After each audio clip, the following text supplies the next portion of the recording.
ನೋಡಿ ನನ್ನ ಗಾಡಿ ಆಗಲೇ ನಾನು ರೆಡಿಯಾಗಿ ನಿಂತಿದ್ದೀನಿ. ನನ್ನ ಮಗ ಇನ್ನೂ ಇಲ್ಲ, ಇವಾಗ ಎದ್ದವನೇ. ಇವಾಗ ಎಷ್ಟು ಟೈಮು? 10:15. ಬೇರೆ ಕಡೆ ಹೋಗೋಣ ಅಂತ ಹೋಗ್ತಾಯಿದ್ರೆ ಈಗ ಎದ್ದವನೇ. ಎದ್ದು ಇವಾಗ ಪ್ಯಾಕ್ ಮಾಡ್ತಾವನೆ. ಅವ್ನು ಪ್ಯಾಕ್ ಮಾಡಿದ್ರೆ ಇಲ್ಲಿಂದ ಹೊರಡದೆ. 2 ಡೇಸ್ ಇದ್ವಿ ಇಲ್ಲಿ, ಚೆನ್ನಾಗಿತ್ತು. ಗುಡ್ಸೆ ನೋಡಿ, ಅಲ್ಲಿ ಒಂದು ಬಾವಿ ಇದೆ. ಬಾವಿ ಸಿಕ್ಕಾಪಟ್ಟೆ ಆಳ ಇದೆ. ಎಷ್ಟು ಆಳ ಇದೆ ಅಂತ ಬನ್ನಿ ತೋರಿಸ್ತೀನಿ. ನಾವು ಹಿಡಿಯೋಕ್ಕೆ ಆಗಲ್ಲ, ಅಷ್ಟಿಗಿದೆ. ಸೊ ಫೈನ್, ಇಲ್ಲಿಂದ ಸ್ಟಾರ್ಟ್ ಮಾಡ್ತಾಯಿದ್ದೀವಿ. ಓಪನಿಂಗಲ್ಲಿ ಬಿಸ್ಕೆಟ್. ಏನಪ್ಪ ಅಂದರೆ ಗೋಪ್ರೋದಲ್ಲಿ ಬ್ಯಾಟ್ರಿ ನೋಡ್ಕೊಂಡಿಲ್ಲ. ಈಗ ನೋಡಿದ್ರೆ ಬ್ಯಾಟ್ರಿ ಇಲ್ಲ, ಸೊ ಬ್ಯಾಟ್ರಿ ಚೇಂಜ್ ಮಾಡಬೇಕು. ನೋಡಿ ಇಲ್ಲೇ ಶಿಪ್ಸ್ ಬಿಲ್ಡ್ ಆಗ್ತಾ ಇರೋದು. ಈ ಜಾಗೆಲ್ಲ ದೊಡ್ಡದಾಗಿ ನೋಡಿ ಹಿಂಗಿರುತ್ತೆ ಕೆಳಗಡೆ.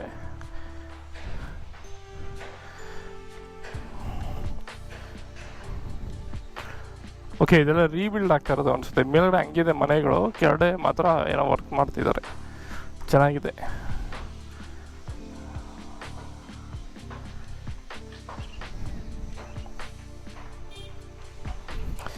ಎಷ್ಟಾಗುತ್ತೆ ಅಂಕಲ್ ಒಂದು ಶಿಪ್ಪಿಗೆ? ಒಂದು ಶಿಪ್ ಎಷ್ಟಾಗುತ್ತೆ? ಒಂದು ಶಿಪ್ ಎಷ್ಟಾಗುತ್ತೆ ಮಾಡೋಕ್ಕೆ? ಹಾಂ, 1.5 ಕೋಟಿನಾ? ಹಂಗೆ ಕೋಟಿನೇ ನೀರಲ್ಲಿ ಚೆಲ್ತೀರಾ ನೀವು? ಅಲ್ಲ, ಮೀನು ಹಿಡಿಯೋಕ್ಕೆ 1.5 ಕೋಟಿ ಖರ್ಚು ಮಾಡ್ತೀರಾ? ಆದರೂ ಒಂದೇ ತಿಂಗಳಲ್ಲಿ ಎತ್ತು ಬಿಡ್ತೀರಾ? ಹಾಂ, ನೋಡಿ ಫ್ರೆಂಡ್ಸ್, ಬನ್ನಿ ಮೀನು ಹಿಡಿಯೋಣ. ನಮಗೊಂದು ಬೋಟ್ ಕೊಡಿ ಕಮ್ಮಿ ರೇಟಲ್ಲಿ. ನಾವು 1.5 ಕೋಟಿ ಅಂತ. 1.5. ಹೌದು ಬ್ರೋ. ಒಂದೇ ತಿಂಗಳಲ್ಲಿ ಎತ್ತಿಸ್ತೀವಿ, ರಿಟರ್ನ್ ಫಿಶಿಂಗ್ ಮಾಡಿ ಅಂತ ಅವ್ರೆ. ಒಂದೇ ತಿಂಗಳು ರಿಟರ್ನ್ ಬರುತ್ತೆ ನನಗೆ 1.5 ಕೋಟಿ ಅಂತ. ಹಾಂ, ಇನ್ನೇನಪ್ಪ ಅಲ್ಲಿ ಬೆಂಗಳೂರಲ್ಲಿ ಕೆಲಸ ಮಾಡೋದು?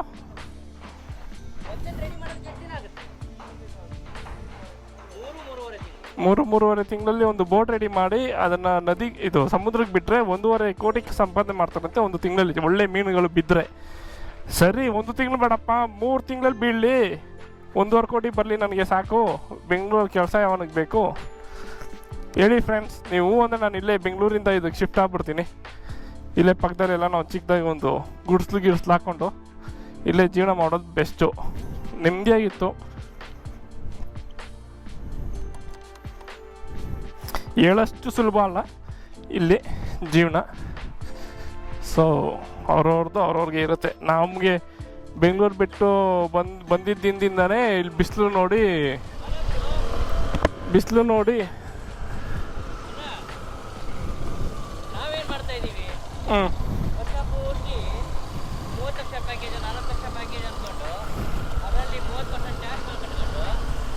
ನೋಡಿ ಇದು ನಮ್ಮ ತೊಂದರೆಗಳು.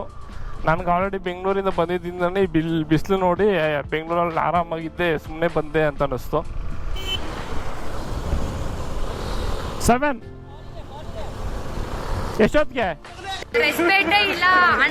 ಮಲ್ಪೆ ಬೀಚ್ ಹತ್ರ ಬಂದಿದ್ದೀವಿ. ಅಲ್ಲಿ ನೋಡ್ಬೋದು ನೀವು ಮಲ್ಪೆ ಬೀಚು. ನಂದು ಗೋಪುರದಲ್ಲಿ ಚಾರ್ಜ್ ಆಗೋಯ್ತು, ಸೊ ಅದಕ್ಕೆ ಅದ್ರಲ್ಲಿ ಆಗ್ತಾಯಿಲ್ಲ.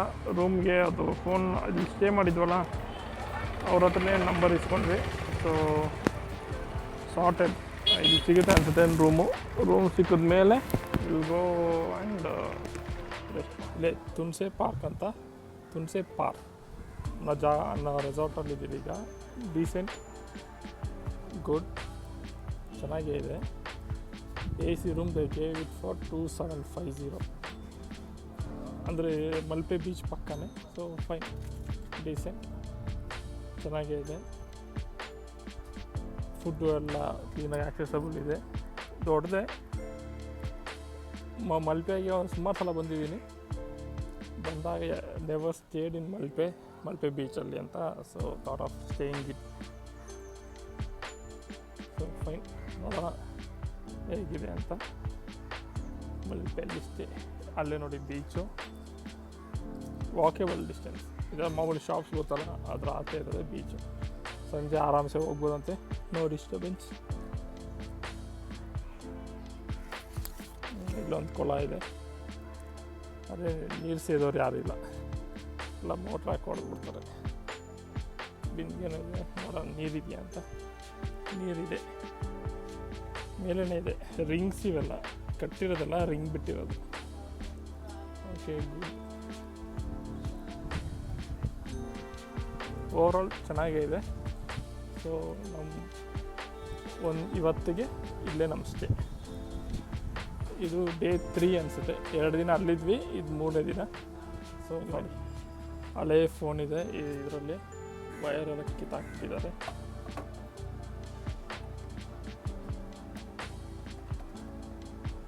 ಕಾಯಿನ್ ಹಾಕಿ ಫೋನ್ ಮಾಡೋದು ಚೆನ್ನಾಗಿದೆ. ಆ್ಯಂಟಿಕ್ ನೋಡಿ, ಇದೇ ಎಂಟ್ರೆನ್ಸು. ಈಗಲೇ ರೆಸಾರ್ಟ್ ನೋಡಿದ್ರಲ್ಲ, ಅದರದ್ದು ಇದೆ ಎಂಟ್ರೆನ್ಸು. ಹಿಂಗೆ ತಿರುಗಿಸಿದ್ರೆ ನಿಮಗಿದೆ ಬೀಚು. ಹಿಂಗೆ ಮಾಡ್ಕೊಂಡು ಹೋದರೆ ಇಲ್ಲೆಲ್ಲ ಮಾಡ್ತಾಯಿದ್ದಾರೆ.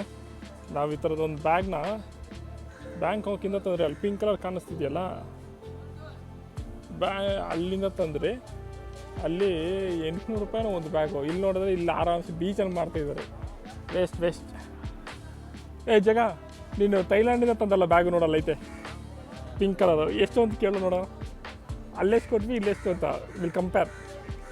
ನಾ ಏನಕ್ಕೆ ಇಂಡಿಯಾ ಬೆಸ್ಟು ಅಂತ ಹೇಳೋದಕ್ಕೆ ನೋಡಿ, ಇಲ್ಲೇ ಗಾಂಧಿ ತಾತನ ಪ್ರತಿಮೆ ಇರೋದು ನೋಡಿ. ಅಲ್ಲಿ ಗಾಂಧಿ ತಾತ ಕಾಣಿಸ್ತಾ ಇರ್ಬೇಕು ನಿಮಗೆ. ಮಜ್ಜಿಗೆ.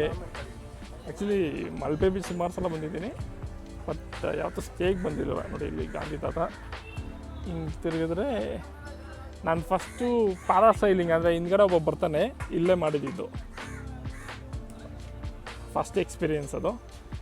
ಅದರದ್ದು ವೀಡಿಯೋ ಎಲ್ಲ ಇಲ್ಲ. ವೀಡಿಯೋಗೆ ಅಂತ ಎತ್ಕೊಂಡು ಹೋದೆ, ಅದು ಕ್ಲಿಕ್ ಆಗಲಿಲ್ಲ, ಏನೋ ಆಯಿತು ಬಿಡಿ, ಅದು ಮೊಬೈಲಲ್ಲಿ. ಸೊ ಫುಲ್ಲು ಸುಡ್ತಾ ಇದೆ. ನಾನು ಸ್ಟೈಲಾಗಿ ಚಪ್ಪಲಿ ಬೇಡ ಅಂದ್ಕೊಂಡ್ಬಂದೆ, ನೋಡಿ ಸುಡ್ತಾ ಇದೆ. ಫುಲ್ ಕಮರ್ಷಿಯಲ್ ಆಗೋಗಿದೆ ಎಲ್ಲ ಈಗ. ಸಂಜೆ ಯಾರು ಇರಲ್ಲ ಅಂತಂದರು. ಮೇ ಬಿ ನಮಗೆ ಸಂಜೆ ಬಂದು ಇಲ್ಲಿ ಕೂರೋದಕ್ಕೆ ಚೆನ್ನಾಗಿರುತ್ತೆ ಅಂತ ಅಂದ್ಕೊಂಡಿದ್ದೀನಿ, ಗೊತ್ತಿಲ್ಲ. ಅವ್ರು 1000 ಹೇಳ್ತಾರೆ, ಅದನ್ನು ನಂಬೋದಕ್ಕೂ ಆಗಲ್ಲ, ಹಾಗಂತ ಇಗ್ನೋರ್ ಮಾಡೋದಕ್ಕೂ ಆಗಲ್ಲ. ಈಗ ಇಲ್ಲಿಂದ ರೆಸಾರ್ಟಿಂದ ಡೆಲ್ಟಾ ಪಾಯಿಂಟ್ಗೆ ಹೋಗ್ತಾ ಇದ್ದೀವಿ. ಇಲ್ಲಿ ನೋಡಿ, ಎಲ್ಲ ಹುಡುಗರು, ಎಲ್ಲ ಸಣ್ಣ ಹುಡುಗರು ಗೋವಾಗೆ ಬಂದಂಗೆ ಮಲ್ಪೆ ಬೀಚಿಗೆ ಬಂದವ್ರೆ.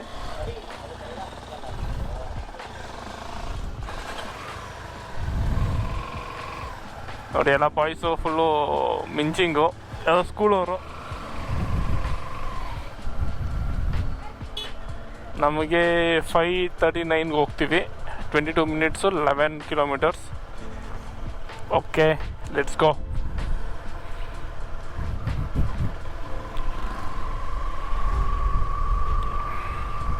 ಹೆವಿ ಕ್ರೌಡ್ ಇದ್ದಾರೆ. ಸೊ ಇವೆಲ್ಲ ಬಸ್ಗಳು. Educational trip. ಮಲ್ಪೆ ಬೀಚಲ್ಲಿ ಏನು ಎಜುಕೇಷ್ನಲ್ ಟ್ರಿಪ್ ಮಾಡಿಸ್ತಾರೋ ಗೊತ್ತಿಲ್ಲ. ಎಜುಕೇಷ್ನಲ್ ಟ್ರಿಪ್ ಅಂತ ಎಲ್ಲ ಹುಡುಗರು ಬಂದಿದ್ದಾರೆ ಮಕ್ಕಳನ್ನ ಕರ್ಕೊಂಡು. ಒಂದ್ಸತಿ ನಾನು ಏತರಲ್ಲಿ ಎಲ್ಲಾನ ಟ್ರಿಪ್ ಹೋಗಬೇಕು ಅಂತ, ಲಾಂಗ್ ರೈಡ್ ಹೋಗ್ಬಿಡ್ಬೇಕು. ಅದರಲ್ಲಿ ಚಾರ್ಜ್ ಹಾಕೊಂಡು ಎಕೋದಲ್ಲಿ 100 ಕಿಲೋಮೀಟ್ರ್ ಕೊಡುತ್ತೆ. ಎವ್ರಿ 100 ಕಿಲೋಮೀಟರ್ಸ್ಗೆ ಫಾಸ್ಟ್ ಚಾರ್ಜಿಂಗ್ ಪ್ಲ್ಯಾನ್ ಮಾಡಿಕೊಂಡು. ಹಾಂ ನೋಡಿದೆ. ಎವ್ರಿ 100 ಕಿಲೋಮೀಟರ್ಸ್ ಚಾರ್ಜ್ ಹಾಕ್ಕೊಂಡು ಒಂದು ಒಳ್ಳೆ ಲಾಂಗ್ ಟ್ರಿಪ್, ಒಂದು 500 ಕಿಲೋಮೀಟರ್ಸ್ ಹೋಗಿ ಬರೋ ಥರ ಒಂದು ಪ್ಲ್ಯಾನ್ ಮಾಡಬೇಕು. I will do that on my Ather. ಒಟ್ನಲ್ಲಿ ಜನ ಅಂತೂ ತುಂಬ ತುಳುಕ್ತಾ ಇದ್ದಾರೆ. ಮೇ ಬಿ ಆ ಬಸ್ಗಳೆಲ್ಲ ಇರೋಲ್ಲ, ಅವರೆಲ್ಲ ಖಾಲಿ ಆಗ್ತಾರೆ. ಸ್ಕೂಲ್ ಹುಡುಗರಲ್ಲ, ಅವ್ರನ್ನೆಲ್ಲ ಇಲ್ಲಿ ಇಲ್ಲಿ ನಿಯರ್ ಬೈ ಆಗೋಲ್ಲ, ಅವ್ರನ್ನೆಲ್ಲ ಬೇರೆ ಕಡೆ ಸ್ಟೇ ಬುಕ್ ಮಾಡಿರ್ತಾರೆ.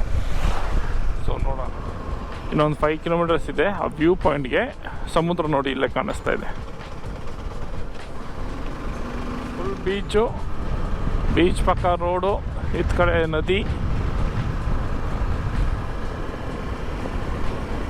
ಆಲ್ಮೋಸ್ಟ್ ರೀಚ್ ಆಗ್ತಾ ಇದ್ದೀವಿ. ಇಲ್ಲಿ 2 ರೋಡ್ ಇದೆ, ಯಾವ ರೋಡ್ ತೊಗೊಳೋದು ಗೊತ್ತಿಲ್ಲ. ಸ್ಟ್ರೈಟ್ ಹೋದೇನೋ 1 ಮಿನಿಟ್ ಸ್ಲೋವರ್ ಅಂತೆ. ನಾನೆಲ್ಲಪ್ಪ ಹೋಗ್ಲಿ.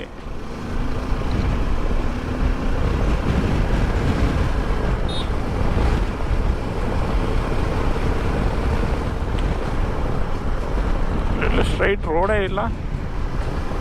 ಅಲ್ಲೆಲ್ಲಿದೆಯಪ್ಪ ರೋಡು.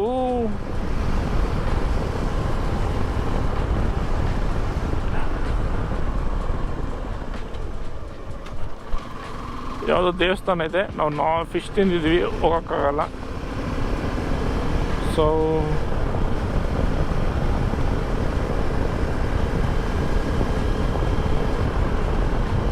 ಬೆಳೆಸಿ ಪರವಾಗಿಲ್ಲ, ಎಲ್ಲ ಊರೇ ಇದೆ. ಇನ್ನೊಂದು ದೇವಸ್ಥಾನ ಇದೆ. ಎಲ್ಲ ಮನೆ ಮುಂದೆ ತೆಂಗಿನಕಾಯಿ ಮರಗಳು ಚೆನ್ನಾಗಿದ್ದಾವೆ. Hotel pit stop.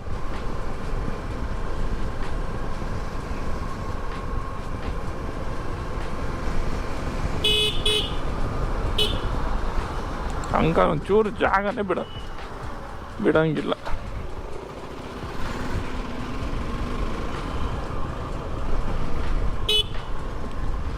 ಒಂದೊಳ್ಳೆ ವ್ಯೂ ಇದಿದೆ, ಪೀಸ್ಫುಲ್ ಆಗಿದೆ ಈ ಊರು.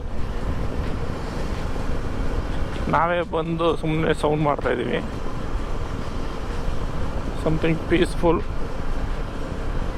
ಫುಲ್ಲು ತೆಂಗಿನ ಮರಗಳು, ಎಲ್ಲ ಮನೆ ಮುಂದೆ ತೆಂಗಿನ ಮರಗಳಿದ್ದಾವೆ, ಬಾವಿಗಳಿದ್ದಾವೆ. ನಾವು ಹೀಗೆ ಹೋಗಬೇಕು.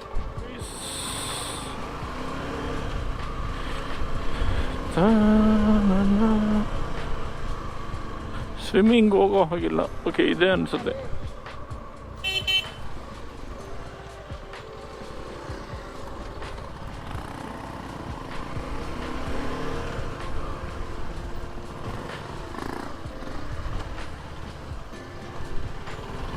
ಬನ್ನಿ ಬ್ರೋ, ಬನ್ನಿ.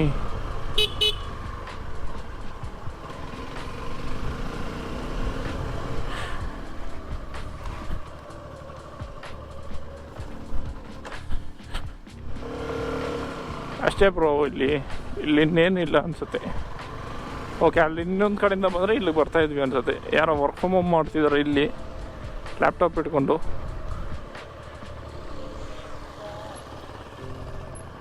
ಎಲ್ಲಿ ಬ್ರೋ? ಇಲ್ಲೇನಾ? ಯಾವುದೋ ಮನೆ ಚೆನ್ನಾಗಿದೆ.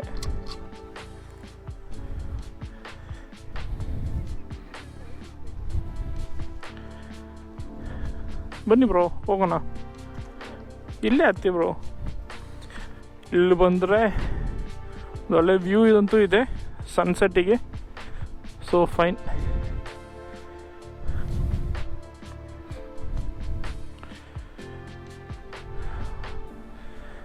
ನಿಮಗೆ ಅಕ್ಕಿಗಳ ಚಿಲಿಪಿಲಿ ಕೇಳಿಸುತ್ತೋ ಇಲ್ಲೋ ಗೊತ್ತಿಲ್ಲ, ಚೆನ್ನಾಗಿದೆ.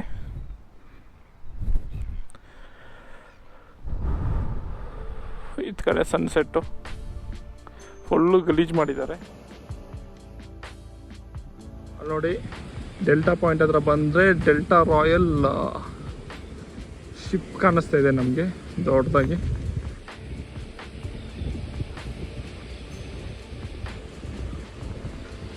ಫುಲ್ಲು ಬೀಚ್ ಅಂತೂ ಫುಲ್ಲು ಗಲೀಜಾಗಿದೆ. ನಮ್ಮ ಜನ ಎಲ್ಲ ಸೇರ್ಕೊಂಡು ಕಷ್ಟ ಬಿದ್ದು ಗಲೀಜು ಮಾಡಿದ್ದಾರೆ.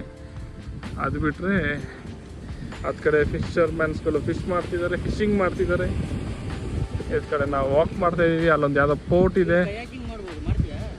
ಇಲ್ಲ ಬ್ರೋ, ಅಲ್ಲಿ ನೋಡಿ ಅದು ಯಾವುದೋ ಪೋರ್ಟ್ ಇದೆ, ಮರದ ದಿಮ್ಮೆ ಇದೆ.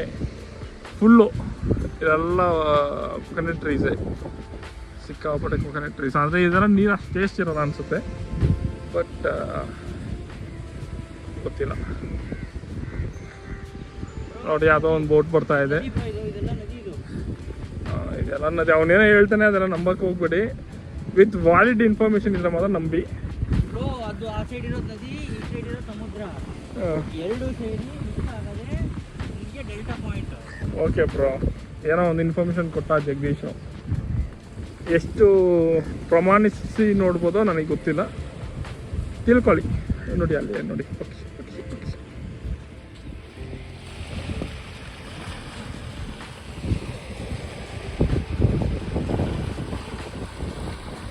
ಓಕೆ, ಹಕ್ಕಿಗಳು ಮರದ ಮೇಲೆ ಫುಲ್ ಇದ್ದಾವೆ. ಚಿಲಿಪಿ ನೋಡಿ, ಮನೆಯವರು ಎಷ್ಟು ಅದೃಷ್ಟ ಮಾಡಿರ್ಬೋದು. ಬೆಳಗ್ಗೆ ಎದ್ದ ತಕ್ಷಣ ಸಮುದ್ರ ನೋಡಿಕೊಂಡು. ಈ ಸೈಡ್ ಎಲ್ಲ ಅಲೆಗಳಿಲ್ಲ, ಮಾತ್ರ ಅಲೆ. ನೋಡಿ, ಇಲ್ಲಿ ಅದೊಂದು ಸ್ಟಿಕ್ ಬಂದು ಒಂದು 10,000 ಇರುತ್ತಂತೆ. ಹಾಂ ಸ್ವಲ್ಪ ಅಲ್ಲಿ ಸ್ವಲ್ಪ ಡಿಫ್ರೆನ್ಸ್ ಇದ್ದಂಗಿದೆ ನೀರ್ದು.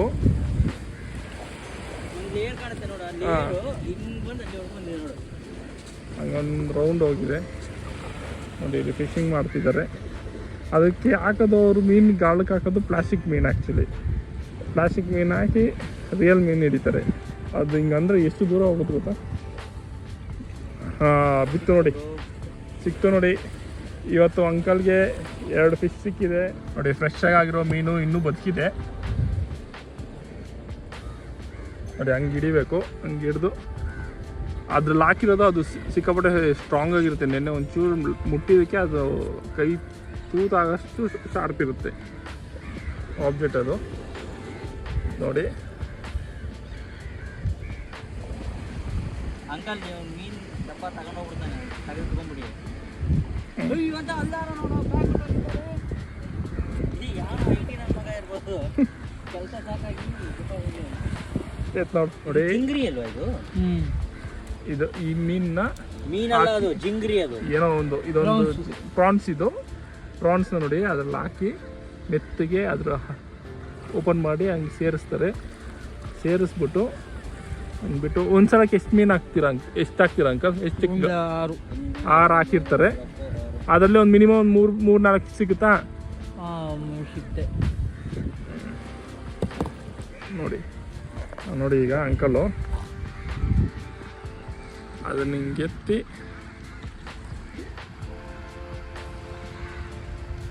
ಹಿಂಗೆ ಹಾಕಿದ್ರೆ ಅಷ್ಟು ದೂರಕ್ಕೆ ಹೋಗುತ್ತದು. ಎಷ್ಟು ದೂರಕ್ಕೆ ಹೋಯ್ತೋ ಗೊತ್ತಾಗಲಿಲ್ಲ. ನೋಡೋಣ ಮೀನು ಬೀಳುತ್ತಾ ಅಂತ. ಮೀನು ಬಿದ್ದರೆ ಹಿಂಗೆ ತೋರಿಸ್ತೀವಿ. ಇದು ದೊಡ್ಡ ಮೀನಿಗೆ ಹಾಕ್ತಾ ಇರೋದು. ಇದು ಅಲ್ಲಾಡುತ್ತಾ? ಇದು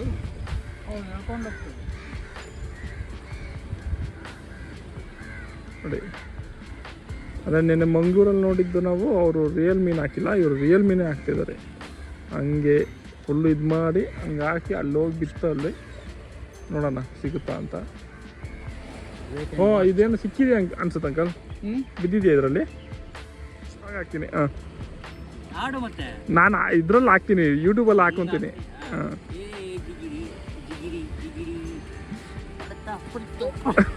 ನಮ್ಮ ಜನಕ್ಕೆ ದೇವ್ರ ಮೇಲೆ ಭಕ್ತಿನೂ ಇದೆ, ಎಲ್ಲ ಇದೆ. ಬಂದು ಸಮುದ್ರ ಮಂಗಳೂರಲ್ಲಿ ಕೆಲವರು ಇದನ್ನ ದೇವ್ರು ಅಂತ ಪೂಜಿಸ್ತಾರೆ. ಬಂದು ಇಲ್ಲಿ ನೋಡಿ, ನಮ್ಮ ಧರ್ಮಸ್ಥಳ ಮಂಜುನಾಥ ಸ್ವಾಮಿ ಕಾಯಿನೂ ಇಲ್ಲಿ ಹಾಕ್ಬಿಟ್ಟು ಹೋಗಿದ್ದಾರೆ. ಏನು ಹೇಳೋದು ಜನಕ್ಕೆ? ಏನು ಮಾಡೋದೋ ಗೊತ್ತಿಲ್ಲ. ಹೋಗಿ ಎಲ್ಲ ಫುಲ್ಲು ಗಲೀಜು. ನಾವು ಏನು ಕೊಡ್ತಾ ಇದೀವಿ ಅದು ನಮಗೆ ಗೊತ್ತಾಗುತ್ತೆ. ನಾವು ಆ ದೇವಸ್ಥಾನಕ್ಕೆ ಹೋಗೋರೆ, ಸೊ ಅದಕ್ಕೆ ನಮ್ಗೆ ಗೊತ್ತಾಗುತ್ತೆ. ನಮ್ಮ ಜನ ಹೆಂಗೆ ಆಗಿದ್ದಾರೆ ಅಂದರೆ ನೋಡಿ. ಇದೆಲ್ಲ ನೋಡಿ, ಇಲ್ಲೊಂದು ಯಾವುದೋ ತೆಂಗಿನಕಾಯಿ ಅವನಷ್ಟು. ನಮ್ಮ ಜನಕ್ಕೆ ಬುದ್ಧಿ ಬರಲ್ಲ, ಅದಾಗಲ್ಲ. ಏನು ಮಾಡೋದು ನಮಗೂ ಗೊತ್ತಿಲ್ಲ. ನಾವು ಎಷ್ಟು ಅಂತ ಹೇಳೋದು ಜನಕ್ಕೆ. ನನ್ನ ಗಾಡಿಯಲ್ಲಿ ಫ್ಯೂಯಲ್ ಇಲ್ಲ, ಬಟ್ ಹೋಗುತ್ತೆ ಅನ್ನೋ ಒಂದು ನಂಬಿಕೆ.